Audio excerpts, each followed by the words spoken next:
Hi, I'm Elizabeth Ernster, and I'm doing a review on the Bunraku movie. I really enjoyed this movie because of the style choices that they made and the artistic choices. This movie wasn't predictable style-wise for me.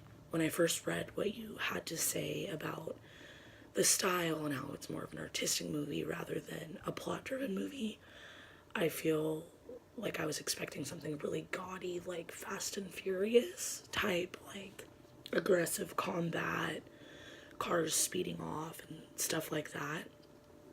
But I did think it was really refreshing to watch because I'm so used to Hollywood trying to wow us with the big explosions and the lights and the cars being driven crazily. And just these extra pieces of spice that we don't always necessarily need. And I also think that the switching of the film styles really keeps the audience engaged. Well, I know it at least did for me. Just like when he was on the train and it starts as the paper train and then flips up and turns into the real train. I thought that was really interesting to have it move through the storyline and the scenes. This film really makes me think of the movie Midnight in Paris just because it's kind of artistic and a jump between different styles.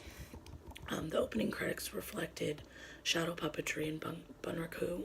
The Bunraku was not heavily intense with three people like it normally is, but it was still being used by someone having the puppet turn, so they used a crane.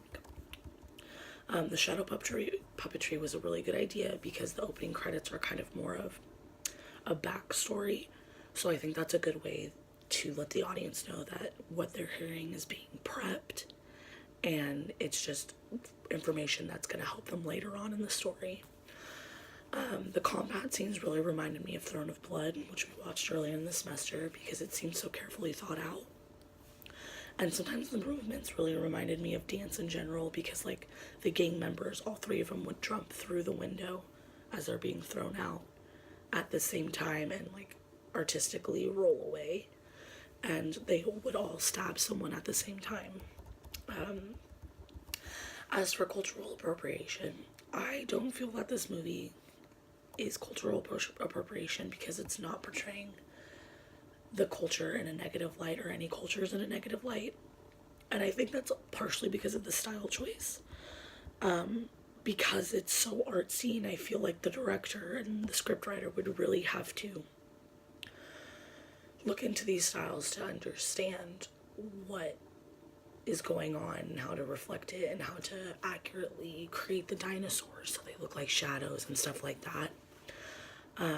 And in the film, when the gang speaks to Yoshi in kind of like a derogatory way, I feel like the audience will know that these gang members are just jerks and they're not doing it to degrade Japanese people, if that's making sense how I'm saying that. And as I mentioned in my journal this week, I honestly feel that if a culture is being accurately represented on stage by people that have reverence for their culture rather than are doing it to get paid, I don't feel like it's cultural appropriation. I feel like once cultures are being used as like a comedic relief in a disgusting way, then the production company really needs to reconsider what they're doing to bring in money. And that's my review of Bunkaroo. Have a good week.